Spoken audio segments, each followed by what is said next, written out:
Mari Bapak Ibu kita beri tepuk tangan buat anak-anak kita yang luar biasa ini. Terima kasih anak-anak Kahal Kids yang sudah melayani.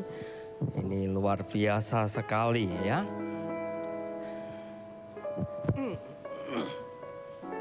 Mereka akan beribadah. Ya. Hari Rabu yang lalu saya melayani di Solo Bapak Ibu ya. Nah selesai melayani di sana terus biasa kita ke rumah si yang mengundang terus untuk makan bersama. Terus kita sharing-sharing, ini menarik sekali gitu ya. Dia cerita dia punya teman seorang hamba Tuhan, seorang pendeta. Saking cintanya dia sama Tuhan, bahkan dia suka sekali membantu orang banyak. Saking seringnya membantu orang banyak, sampai dia berhutang demi membantu orang banyak tersebut. Singkat cerita, dia cerita ini hutangnya banyak, terus akhirnya menjual aset, ya, menjual aset untuk menutup hutangnya. Ini hamba Tuhan ini dia cerita temennya punya papa seorang hamba Tuhan dan temennya ini juga seorang hamba Tuhan atau seorang pendeta.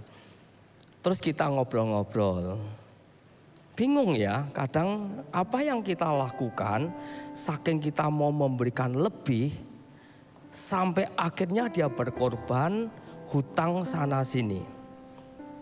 Dan itu akhirnya nurun ke anaknya, hutangnya yang nurun ke anaknya. Memang dia punya aset dan akhirnya ditutup, dijual asetnya dan tertutup gitu. Nah, tema pagi hari ini adalah minyak seorang janda. Ya, kurang lebih seperti yang saya tadi ceritakan, 2 Raja-Raja pasal 4 ayat 1 sampai ke 7. Nanti tiap ayat kita akan bahas. Next.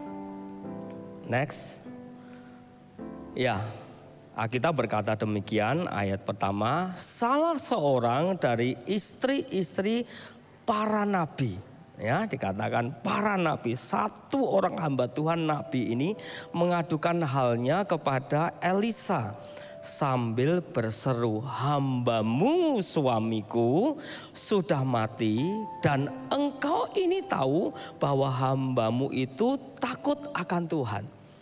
Ini seorang nabi yang tentunya Elisa tahu karena istrinya ngomong hambamu yang engkau tahu juga. Seperti itu perjuangannya di dalam melayani Tuhan dan dia mati gitu ya. Tetapi sekarang ini hamba Tuhan yang takut akan Tuhan, kita berkata seperti itu. Tetapi sekarang penagih hutang sudah datang untuk mengambil kedua orang anakku menjadi budaknya. Setelah ditinggal mati, ini hamba Tuhan atau nabi yang takut akan Tuhan, ini meninggalkan masalah bagi keluarganya. Ya. Jangan menganggap setiap masalah adalah tanda Tuhan meninggalkan kita, bahkan bagi nabi sekalipun. Artinya begini Bapak Ibu, kita merasa kalau kita sudah melayani Tuhan terus kita harusnya tidak mendapat masalah atau tidak ada problem yang kita hadapi. Ternyata tidak seperti itu. Siapapun kita pasti bisa punya masalah. Nah, minggu yang lalu Om Min sudah menyampaikan jalan keluar terhadap pencobaan. Bulan yang lalu kalau Bapak Ibu mengingat yang disampaikan Om Hin awal bulan juga tentang ujian dan pencobaan. Semua orang tidak imun terhadap masalah. Kita semua bisa kena masalah. Kalau saat ini kita punya problem masalah itu wajar atau umum gitu ya. Sebaliknya masalah itu menjadi tempat Tuhan untuk menyatakan kuasanya. Ini menarik. Kalau kita punya cara pandang yang berbeda di dalam melihat masalah, itu yang tetap atau gini, itu yang membuat kita tetap mempercayai Tuhan. Maksud saya begini, setiap kali kita ada masalah, apa yang menjadi cara pandang kita itu menentukan kedewasaan kita. Saat kita menghadapi masalah terus kita berkata, masalah meneh. Yang satu belum selesai dikasih yang kedua. 1, 2 belum selesai ketiga. 1 sampai 10 belum selesai ada lagi yang ke-11. Atau pola pikir kita berubah menjadi ada masalah. Wow, ini ada kuasa yang mau Tuhan nyatakan dalam hidup kita. Masalahnya sama, tapi responnya yang berbeda. Nah, dalam kasus ini yang dialami oleh ibu dan kedua anaknya yang ditinggal mati oleh suaminya, dia melihat, engkau tahu kami punya masalah. Dan kau tahu kurang apa suamiku di dalam melayani Tuhan. Bahkan dia berani klaim, hambamu ini suamiku yang seorang nabi takut akan Tuhan. Tapi kenyataannya kita semua tahu dia meninggalkan masalah. Enak kalau dia mati, enak. Kami yang ditinggalkan. Kalau kami ditinggali harta warisan, it's okay.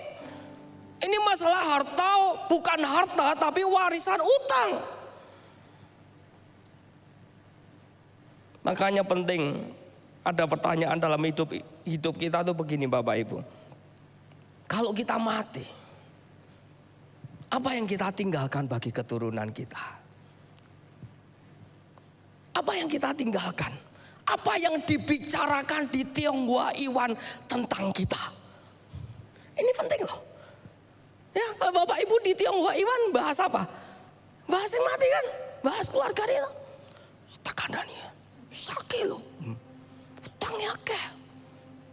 Sing bayar sopo? Atau yang dibicarakan sesuatu yang baik, semua sesuatu yang benar. Dan mungkin pada saat tutup peti mereka ini di Tionghoa Iwan zaman dulu, mereka ngomong, ini hamba Tuhan kurang apa? Ini nabi kurang peka apa? Kurang takut akan Tuhan apa? Dan mungkin 2-3 penagih utangnya datang ke Maesongan. Terus kok sih bayar sapa iki? Gitu. Hutang tetap hutang, kan gitu. Sampai akhirnya dia mengadu kepada Nabi, benar. Dia ngadu kepada Elisa, Nabi Elisa. Hambamu, temanmu, Nabi yang takut akan Tuhan sudah pulang. Tapi dia meninggalkan utang. Dan itu masalah bagi kami. Sampai endingnya 2 orang anakku ini mau diambil untuk menjadi budaknya. Kurang apa masalahnya? Kurang besar apa masalahnya? Seringkali kalau kita mendengar orang punya masalah kan kita berkata, wow, masalahnya cek abote banget ya. Nah, hari Rabu yang lalu yang manggil saya itu juga, kita pelayanan di sana itu juga punya masalah yang menurut saya gede banget masalahnya waktu dia cerita gitu. Saya sampai mendengarkan tuh sampai domblong saudara. Dan dia bisa ketawa-ketawa. Dan dia ngomong gini, saya iso ketawa ngene Pak Budi. Tapi jeroku ki remuk gitu. Mungkin masih edan aku mungkin ya gitu ya. Karena apa? Masalahnya demikian berat. Dan dia bukan orang yang melayani Tuhan. Dia takut akan Tuhan.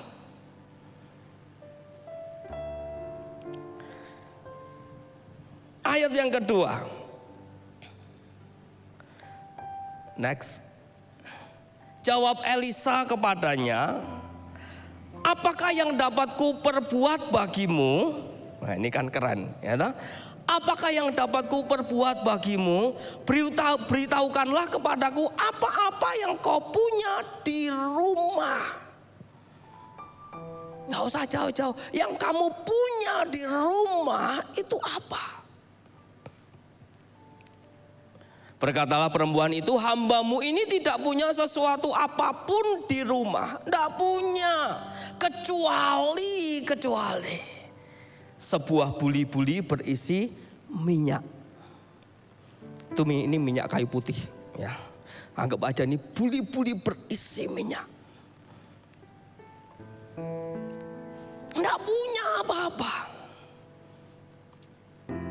Saudara kan gitu kan, saudara dengan saya kalau kita punya masalah, terus aku harus bagaimana? Aku udah punya apa-apa lagi.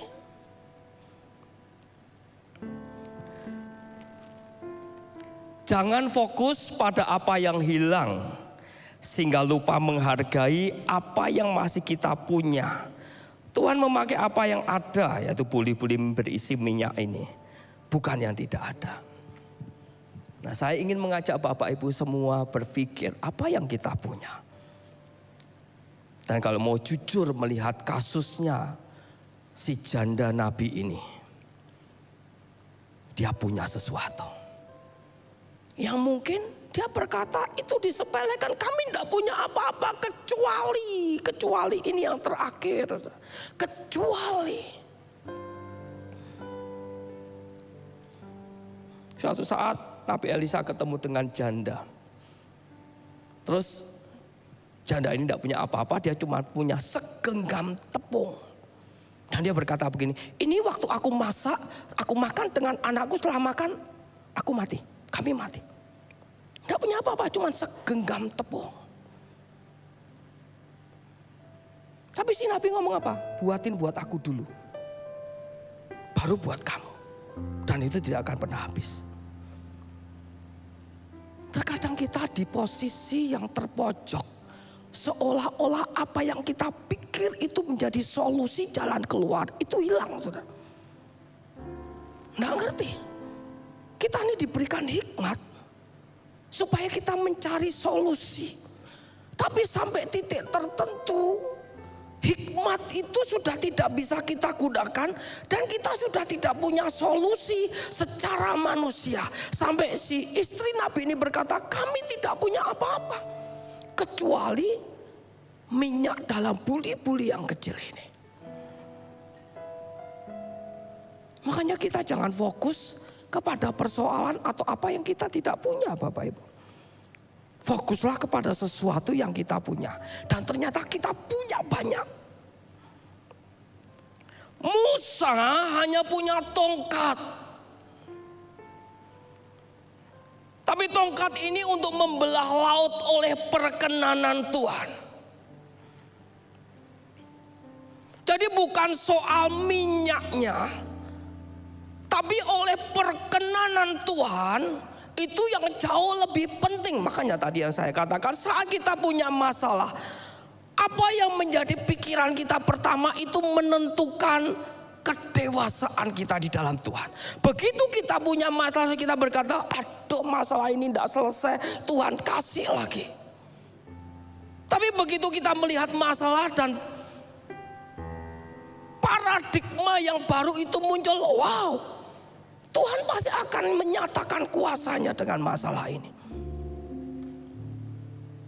Musa punya tongkat, Daud punya umban, saudara.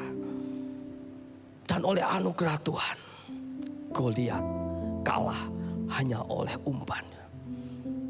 Ini tidak pernah diperhitungkan, sementara berperang itu mesti memakai baju perang dan dia mencoba memakai baju perangnya Saul. Tapi Alkitab mencatat berkata, kebesaran Tuanku Raja, aku malah raiso melaku, tidak bisa jalan. Secara manusia, seringkali Tuhan bawa kita kepada sesuatu yang artinya sampai titik tertentu kita tidak bisa berbuat apa-apa. Tapi dalam kasus ini, Nabi Elisa berkata, kamu punya apa? Seorang anak punya 5 roti dan 2 ikan. Tapi dari 5 roti dan 2 ikan yang dibawa seorang anak, saudara. Bukan orang yang dewasa, seorang anak. Tapi dari seorang anak ini, 5.000 orang laki-laki dikasih makan. Kagum enggak kita? Jadi kalau baca kisah seperti ini itu membuat kita kagum. Wow, ternyata banyak yang kita mesti menyadari. Kita ngalami apa yang Tuhan buat dalam hidup kita. Sesuatu yang tidak pernah diperhitungkan, itu yang dikerjakan Tuhan. Mungkin dia punyanya buli-buli, mungkin buli-bulinya habis. Dia punya apa mungkin? Minyaknya habis. Saya cuma punya tempat minyak. Tuhan bisa buat mujizat itu.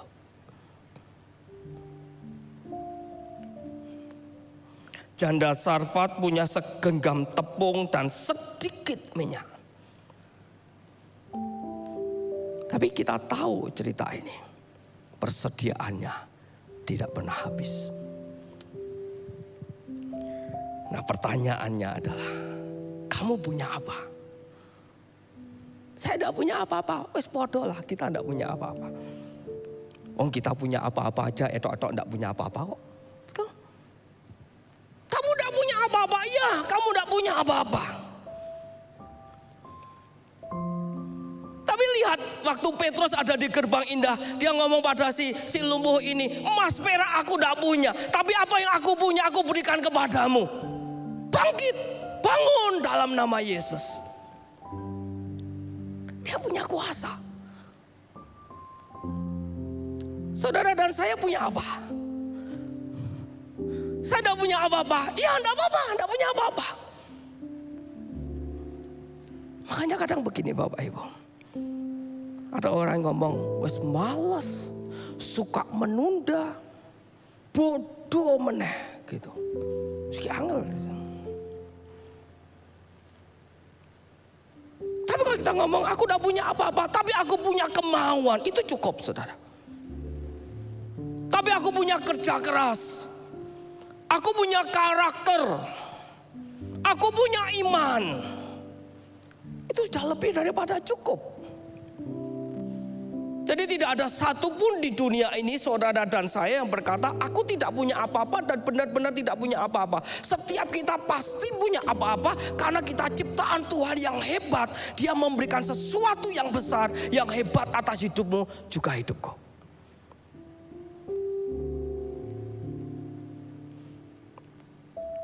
Ayat yang ketiga. Lalu berkatalah Elisa, pergilah, mintalah bejana-bejana dari luar daripada segala tetanggamu. Perhatikan nih, bejana-bejana kosong. Tetapi jangan terlalu sedikit. Bejana-bejana kosong artinya jangan merepotkan orang lain. Saudara sering sudah mendengarkan ada orang yang merepotkan orang lain dan suka merepotkan orang lain. Terus kita ngomong, loh, tapi orangnya enggak merasa direpoti pada saat sorry yang repoti ya. Enggak merasa direpoti. Itu mulutnya Bapak Ibu, saya kasih tahu nih ya, saya umumkan. Itu mulutnya, di hatinya kue meneh. Betul? Jujur aja lah gitu. Enggak kok, enggak repot. Sorry ya, ngerepoti. Enggak kok, enggak repot. Tuh katanya enggak repot gitu. Repot saudara. Pasti repot. Makanya saudara kalau merepotkan orang lain enggak usah basa-basi lah. Sorry ya ngerepoti gitu. Kalau saudara direpoti ngomong aja, kue ngerepoti terus gitu. Jujur saudara. Nah kita ngomong minta bejana yang lain yang kosong. Jangan suka jadi pengemis saudara. Tanpa sadar kita ini punya mental seperti laki-laki yang ada di gerbang indah. Ngemis.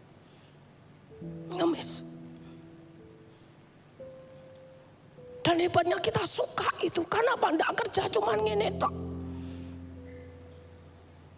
Modalnya apa? Cuman pijet tangan tok gini terus. Saya bisa hidup dengan ngemis. Jangan, saudara.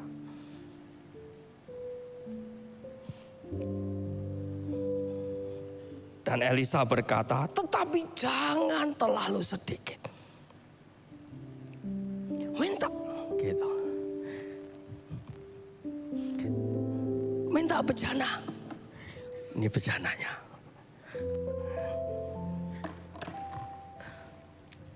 Kok satu tak minta lagi? Gitu ya. Bejananya. Dua.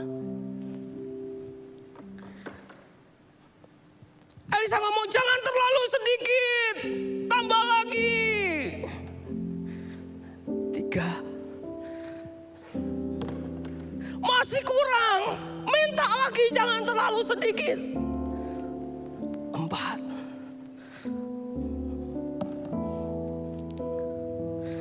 Bariki aku dodolan. Tapi kita ngomong jangan terlalu sedikit, saudara.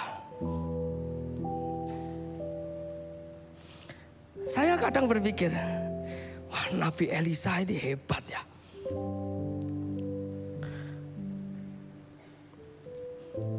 Nah, kita ini punya Tuhan yang hebat, yang dia pasti akan akan memberikan solusi kepada kita. Dari apa yang kita tidak punya, yang tidak diperhitungkan. Hanya minyak dalam buli-buli. Ini bicara apa sih Bapak Ibu? Ukuran yang kamu pakai untuk mengukur akan diukurkan kepadamu. Kalau kita memperbesar kapasitas iman, ya, iman, karakter, terus apa lagi? Kasih, ketaatan, perbesar itu.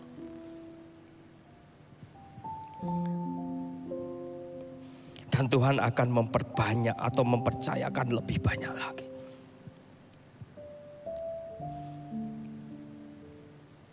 Masih ingat seorang pengusaha memberikan kepada 3 orang kepercayaan, 1 talenta, 2 talenta, dan 5 talenta.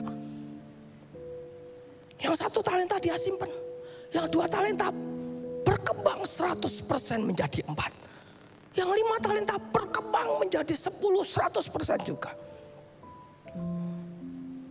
Perbesar kapasitas kita. Minta bejana. Kosong. Jangan merepotkan orang. Jangan jadi pengemis, saudara.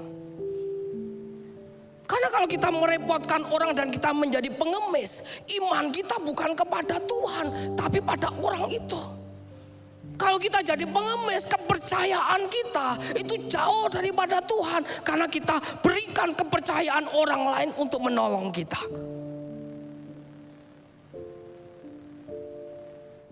Percaya enggak kalau kita ini minta tolong pada orang lain? Sebetulnya itu sedang mengecilkan iman kita. Mengecilkan kepercayaan kita kepada Tuhan. Dan beralih mempercayai orang lain yang biasanya menolong kita.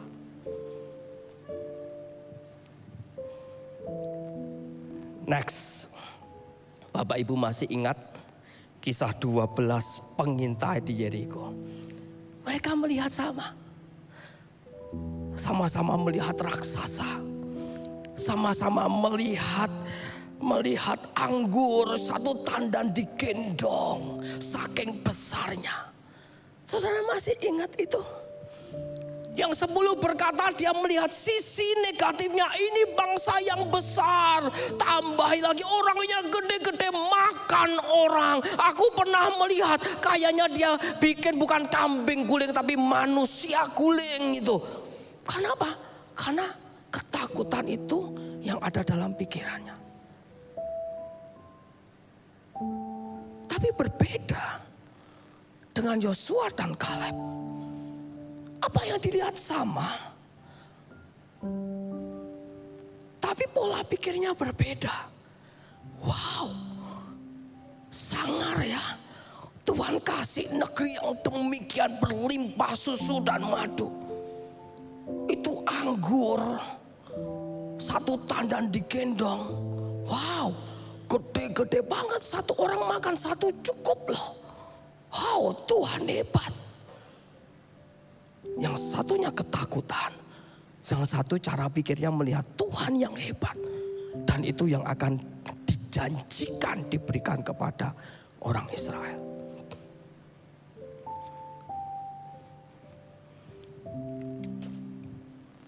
Kapasitas berpikirnya berbeda. Iman bukan mengubah keadaan terlebih dahulu. Iman mengubah cara melihat keadaan. Bagaimana saudara dan saya melihat masalah yang sedang Bapak Ibu semua hadapi? Apakah kita sama seperti 10 orang pengintai ini? Apakah sama seperti janda ini? Atau pola pikir kita berbeda? Kita mau mengalami mujizat. Sediakan itu. Bejana-bejana yang nanti pada saat diisi oleh minyak, ini tidak pernah habis. Seberapa besar kapasitasmu, seberapa banyak kapasitasmu, itu menentukan seberapa besar yang nanti akan dicurahkan atas hidupmu. Makanya di dalam mengikut Tuhan jangan males Bapak Ibu. Apa yang kau sediakan, kirbatmu itu menentukan apa yang akan kau dapatkan dari Tuhan. Ayat yang keempat. Kemudian masuklah, tutuplah pintu sesudah engkau dan anak-anakmu masuk. Lalu tuanglah minyak itu ke dalam segala bejana. Bukan satu, segala bejana. Tuang minyak itu.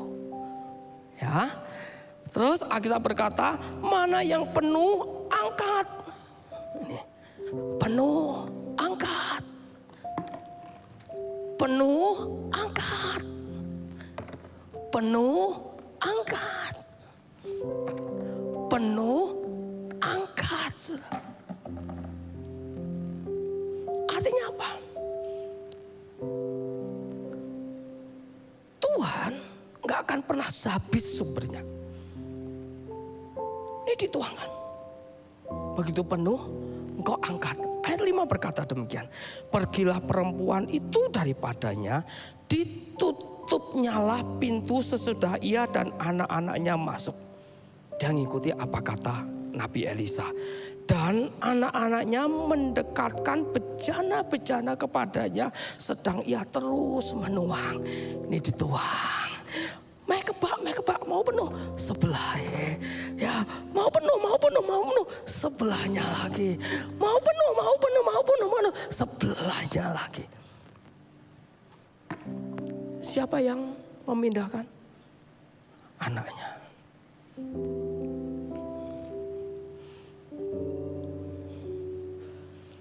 Saudara dan saya kalau kita punya masalah, yang pertama dilibatkan adalah keluarga kita. Setuju? Masih ingat yang disampaikan oleh Om Hani? Tempat terpenting di dunia di mana? Keluarga.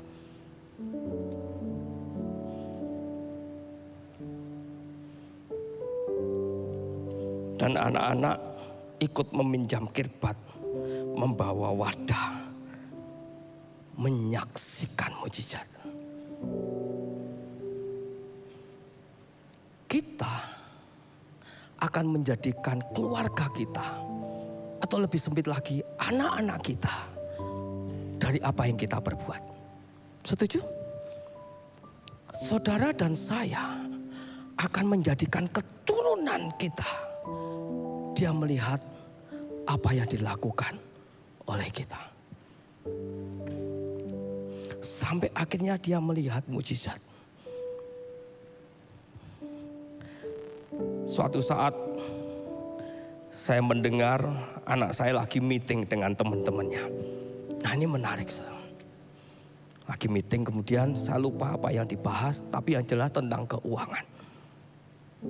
nanti gini Sam, gini. Waduh, ini berat banget gitu. Karena kebutuhannya berat. Kan kita tahu keuangan kita. Saya kaget waktu anak saya ngomong gini. Wes lah, ora usah wedi. Eling ngomongane papi kurak. Kabeh Tuhan, aku krungu wedi aku, saudara. Aku sing wedi gitu. Lihat, kekendelan ini anak. Tapi satu sisi saya melihat, wow, dia melihat apa yang aku perbuat. Makanya libatkan anak-anak, saudara, libatkan keluarga kita supaya mereka tahu apa yang kita lakukan. Dan mereka meniru.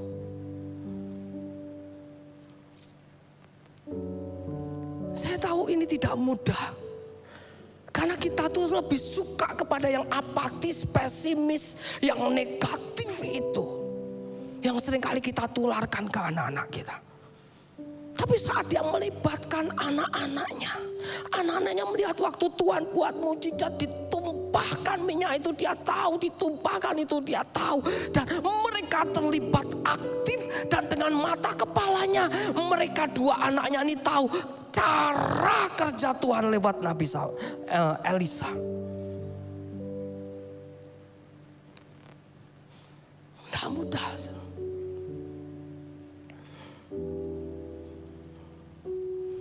Tuhan tidak hanya menyelamatkan ibu itu, ini penting perhatikan, tetapi juga membentuk iman seluruh keluarganya. Bukan hanya si ibu ini ngalami mujizat, tapi ada tujuan yang jauh lebih penting. Keluarganya melihat, anak-anaknya melihat. Anda bisa bayangkan ini suatu saat anak-anaknya akan mengalami problem dan dia ngomong, "Nggak usah takut. Dengan mata kepalaku sendiri aku melihat Tuhan yang hidup buat mujizat waktu mama masih hidup." Apa yang kita tinggalkan sebagai legacy bagi anak-anak kita? Saat engkau punya problem, respon kita itu dilihat oleh anak-anak kita. Apakah kita marah-marah? Terus kita merepotkan orang lain, kita mengemis, kita menggunakan cara-cara yang tidak seharusnya kita tahu itu tidak boleh. Dan anak-anak kita tahu hal itu kita lakukan. Atau sebaliknya, mereka melihat Tuhan yang hidup. Dan itu akan nurun kepada keturunannya.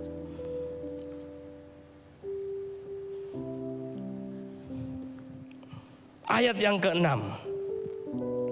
Yang terakhir Bapak Ibu. Belum terakhir ya. Ketika bejana-bejana itu sudah penuh, berkatalah perempuan itu kepada anaknya, "Dekatkanlah kepadaku sebuah bejana lagi." Terus anaknya jawab, "Tidak ada lagi bejana, Bu. Sudah entek."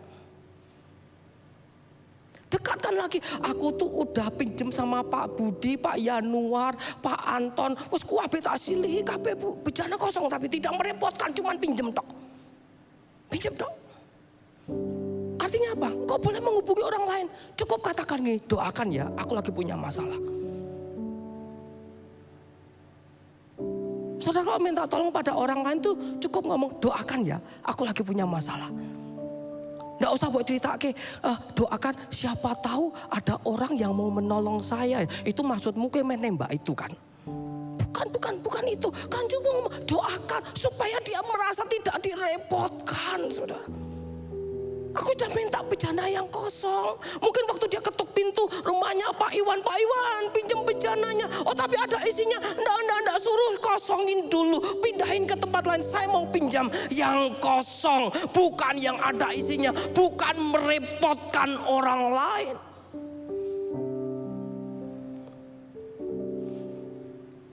Tapi sampai semuanya akhirnya habis, berkata habis. Maka Alkitab mencatat apa? Berhentilah minyak itu mengalir. Minyak berhenti bukan karena Tuhan kehabisan minyak. Kita semua sepakat, saya tidak perlu jelaskan bahwa kita punya Tuhan yang memiliki segala-galanya. Amin. Terlalu mudah bagi dia. Minyak berhenti bukan karena kehabisan, tapi wadahnya yang habis. Makanya kita perlu wadah banyak.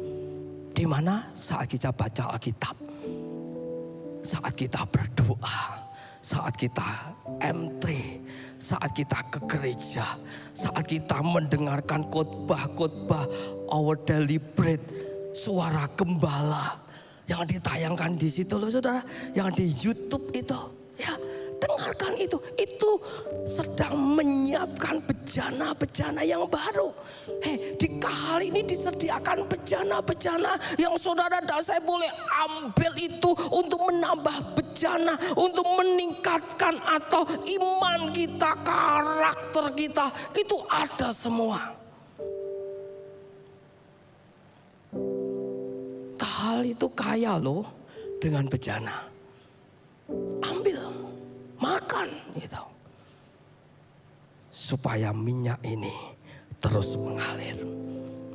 Ini bukan soal minyak yang habis, Tuhan kehabisan minyak, bukan, bejananya habis Bapak Ibu. Makanya saudara-saudara dan saya mesti belajar, terus belajar firman, belajar apapun juga, belajar skill, semuanya mesti belajar loh.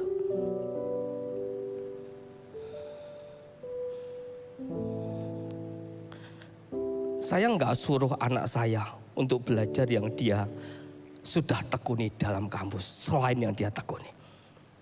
Suatu saat dia ngomong gini, "Pak, izin ya, aku mau belajar ikut training brevet A, brevet B." Wih, kaget aku. Kayak disamber, bukan petir lah ya, kira anak petir ini. Kaget gitu. Ikut aja enggak apa-apa gitu. Walaupun itu di luar ilmu pengetahuan yang 3,5 tahun, 4 tahun dia pelajari seperti di kampus. Tiba-tiba dia ngomong, aku mau belajar itu. Boleh, silakan. Kamu cari tempat yang terbaik. Online, enggak apa-apa, online. Dan dia sudah lulus itu. Dia enggak berhenti, dia ngomong, aku mau belajar accurate. Karena kita punya klien sebagian besar pakai accurate, bagus. Ya aku cuma ngomong bagus, ngono tok ya. Gitu. Wong aku gak paham. Bagus gitu. Ini selesai saya tanya, mau tanya lagi sama dia, kamu mau belajar apa lagi? Saya mau harus ambil sertifikat apa ya gitu. Nggak tahu aku ya baptisan gitu, bukan sertifikat baptisan, sertifikat yang lain. Bejana itu mesti ditambah saudara. Supaya minyak yang tidak pernah habis itu tetap mengalir. Ini bukan soal minyaknya yang habis, bejananya. Tiap hari Our Daily Bread itu kan tidak panjang, paling 5 menit, mentok 8 menit. Dengarkan itu. Suara gembala, apa yang disampaikan oleh Omin sebagai gembala, kita dengarkan itu. Lihat, dengarkan. Disambi juga tidak apa-apa, tapi itu mengisi hidup kita. Ini kapasitas kita. Bukan soal minyaknya, tidak usah percaya minyaknya berhenti. Minyak ini tidak akan berhenti.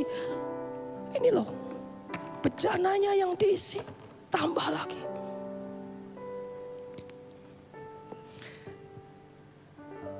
Iman, karakter, dan ketaatan menentukan kapasitas kita. Masih ingat kisah Yusuf? Semakin besar kapasitas seseorang, semakin besar Tuhan mempercayakan sesuatu. Yusuf sebelum menjadi penguasa di Mesir, kapasitasnya dibangun oleh apa? Dia dijual, dia difitnah, dia dipenjara. Tidak apa-apa kalau saat ini kita sedang diproses sampai ke sana. Tidak apa-apa, kita sedang memperbesar, menambah kapasitas kepercayaan kita kepada Tuhan.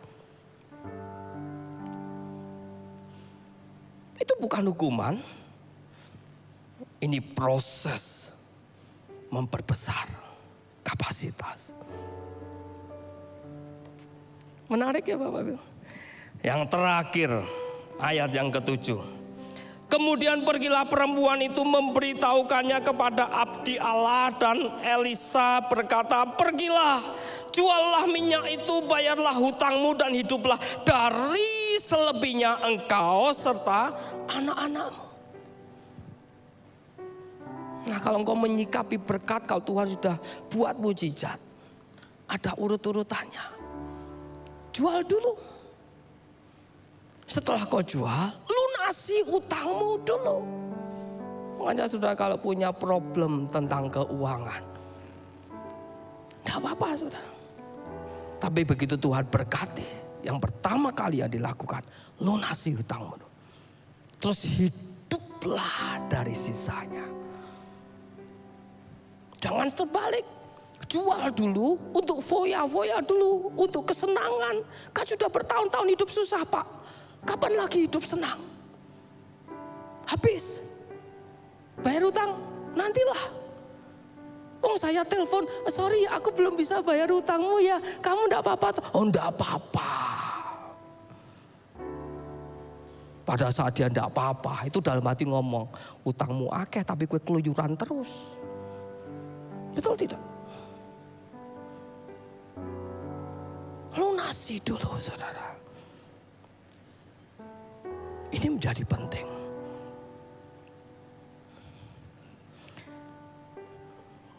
Hari Rabu yang lalu itu saya sangat diberkati dengan sharing dari ibu, di mana saya diajak makan di rumahnya dia. Dia punya pergumulan yang berat sekali tentang keuangan. Dan dia berkata begini, kenapa ya? Hanya Tuhan kepingin menunjukkan padaku toh Pak. Dia cuma pengen ngomong percayalah kepadaku aja. Tapi aku harus melewati proses yang demikian pahit. Dia sudah lewati semua yang pahit. Sampai akhirnya titik tertentu dia saksi. Saya datangi hamba Tuhan di Semarang. Terus saya ngomong, hamba Tuhan Semarang ini, dia tanya, Bu, aku mau metik Bu, aku punya masalah ini, itu. Dan dia berkata, hamba Tuhan Semarang ini seorang nabi Pak, perempuan. Terus dia ngomong apa? Saya tak berdoa sih. Begitu selesai berdoa, dia mendapat jawaban dari hamba Tuhan. Tuhan ngomong, kamu soalnya pinter kok, tepatnya keminter gitu. Kamu menggunakan semua cara dan kamu sudah pakai semua cara dan kamu gagal. Terus aku harus bagaimana Bu? Ya Tuhan ngomong satu kata, manuto gitu. Baik Tuhan. Nah tema manuto itu nanti sore mau saya bahas saudara. Tapi itu menarik sekali. Saat kita mau berkata, Tuhan, aku mau lakukan apa yang kau mau. Dan dia cerita, ada satu lagu yang saya kalau nyanyi itu mesti nangis. Bukan lagu sedih, bukan. Lagunya adalah suka-sukamu Tuhan. Gitu. Dan dia nyanyi lagu itu, selalu kalau nyanyi lagu itu dia nangis. Kenapa? Suka-sukamu Tuhan. Karena selama ini suka-sukaku Tuhan. Gitu ya. Bukanmu, tapi ku. Saya berdoa biar hari ini Roh Kudus berbicara pada kita. Kalau sedang kita menghadapi masalah, paling tidak kita punya Tuhan. Dan sediakan bejana yang lebih banyak lagi. Jangan pernah takut Tuhan kehabisan minyak. Karena dia punya minyak yang tidak terbatas. Amin. Amin. Nyanyikan lagu ini sama-sama.